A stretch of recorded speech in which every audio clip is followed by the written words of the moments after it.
Suman TV ప్రేక్షకులకు నమస్కారం అండి. నేను మీ వెల్లి చక్రధర్. ఈ ఎపిసోడ్లో మనం పోర్ట్ఫోలియోని ఎలా డిజైన్ చేసుకోవాలి అని తెలుసుకుందాం. తాకట్టులో ఉన్న బంగారాన్ని విడిపించి ఆ రోజు ఆన్లైన్ రేటుకే మేము కొంటాం. Sharma gold company. చాలామంది ఇక్కడే చాలా కన్ఫ్యూజ్ అవుతుంటారండి. మన దగ్గర 10,000 ఎస్ఐపి చేస్తాను ఎవ్రీ మంత్, లేదా 15,000 ఎస్ఐపి చేస్తాను ఎవ్రీ మంత్ అనుకుంటే క్లయింట్స్ ఉంటారు. కాకపోతే వాళ్ళు చేసేది ఏంటంటే స్మాల్ క్యాప్, క్వాంట్ స్మాల్ క్యాప్లో ఒక 5,000, కొటక్ స్మాల్ క్యాప్లో 5,000, నిప్పాన్ ఇండియా స్మాల్ క్యాప్లో 5,000 సెలెక్ట్ చేస్తున్నారు.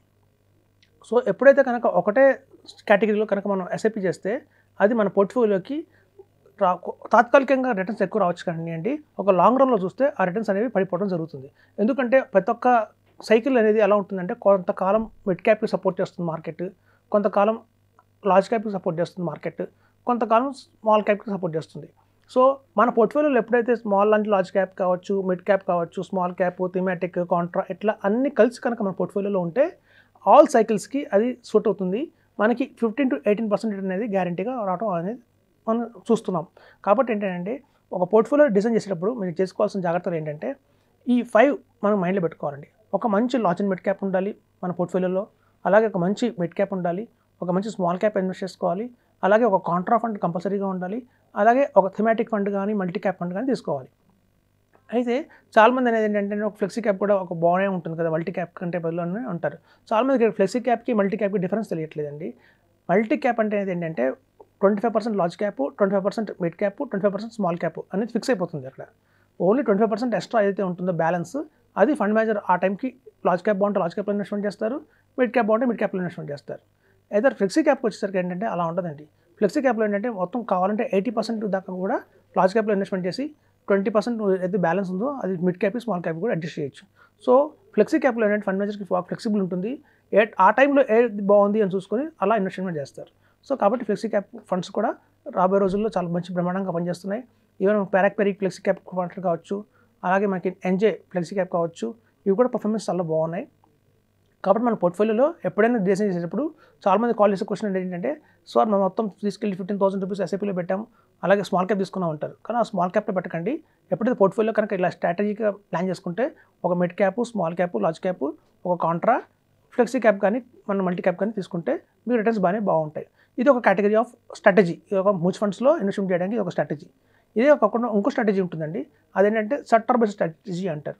అంటే ఇప్పుడు చూడండి చాలా కంపెనీస్ మనకి మంచిగా బ్యాంకింగ్ సెక్టర్ ఆఫర్ చేస్తున్నాయి. ఇప్పుడు చూడండి మేజర్గా ఉండే సెక్టర్స్ ఏవి అంటే 5 ఉన్నాయి మార్కెట్లో. ఒకటి ఐటీ స్టాక్స్ మీకు బాగుంటాయి, సెక్టర్ బాగుంటుంది. అలాగే ఫార్మా ఒక మంచి సెక్టర్ ఉంది, అలాగే ఫైనాన్షియల్ సర్వీసెస్ అండ్ బ్యాంకింగ్ ఒక మంచి సెక్టర్ ఉంది.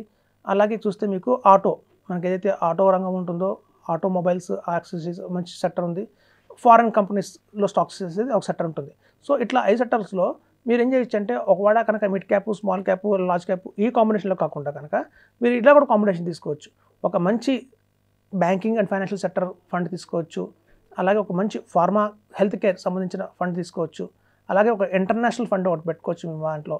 సో ఏదైతే ఇలా మనకి ఒక థీమాటిక్ ఫండ్, అలాగే ఒక కాంట్రా ఫండ్, ఈ కాంబినేషన్లో కూడా మనం స్ట్రాటజీ ప్లాన్ చేసుకుంటే కనుక అధిక లాభాలు వచ్చే అవకాశం ఎంతైనా ఉంటుంది. ఏదైతే గుర్తుంచుకోండి, ప్రతి 3 ఇయర్స్కి మనం రివ్యూ చేసుకోవాలి. చాలామంది ఏమనుకుంటారంటే ఇవాళ మనం ఒక ఫండ్ తీసుకున్నాము, ఆ ఫండ్లో ఇన్వెస్ట్మెంట్ చేశాక మనం హాయిగా ఉంటే అదే కంటిన్యూ అవుతుంది 15 ఇయర్స్ అనుకుంటాం.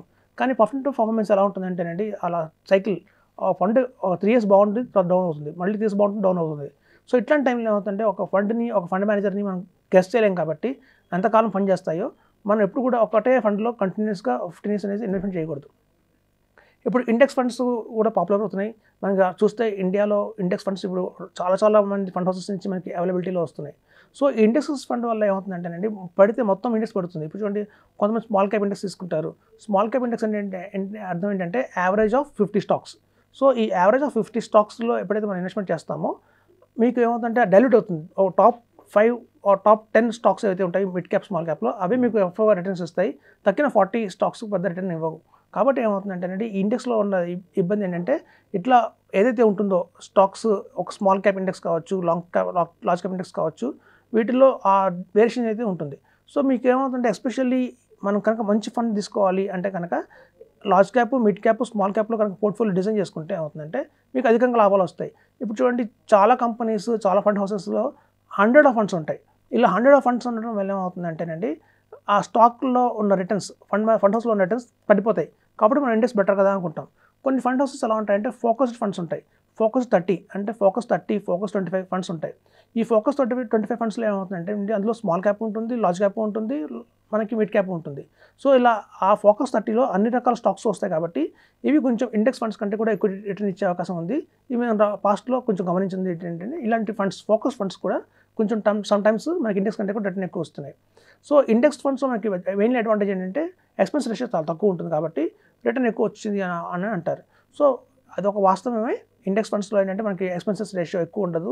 అలాగే ఇండెక్స్ ఫండ్స్లో ఏంటంటే ఒక లాంగ్ టర్మ్లో వేసుకుంటే మనకి బాగుంటుంది అనుకుంటాం, కానీ లాంగ్ టర్మ్లో ఇండెక్స్ ఫండ్స్ కంటే కూడా ఏదైనా ఫండ్ మంచి యాక్టివ్ ఫండ్లు తీసుకోవడమే ఉత్తమం అని చెప్పొచ్చు. ఎందుకంటే యాక్టివ్ ఫండ్స్లో వాళ్ళు ఫండ్స్ని స్క్రిప్ట్స్ని మారుస్తూ ఉంటారు కాబట్టి కొంతకాలం స్మాల్ క్యాప్, కొంతమంది లార్జ్ క్యాప్, కొంత మిడ్ క్యాప్ వాళ్ళ స్టాక్స్ మారుస్తుంటారు కాబట్టి ఎస్పెషల్లీ ఫోకస్ ఫండ్స్లో మీకు అది అధిక లాభం ఇచ్చే అవకాశం అయితే చాలా ఉంటుంది.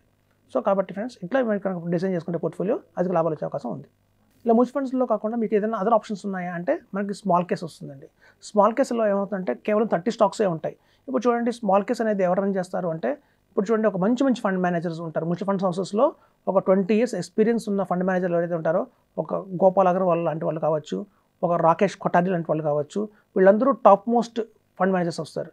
ఈ ఫండ్ మేనేజర్లే బయట సపరేట్గా సెబీ దగ్గర పర్మిషన్ తీసుకొని స్మాల్ కేసెస్ అనేవి రన్ చేస్తుంటారు. వీళ్ళ దగ్గర ఎలా ఉంటాయంటేనండి స్టాక్స్ కేవలం 20-30 స్టాక్స్లోనే ఇన్వెస్ట్మెంట్ చేస్తారు.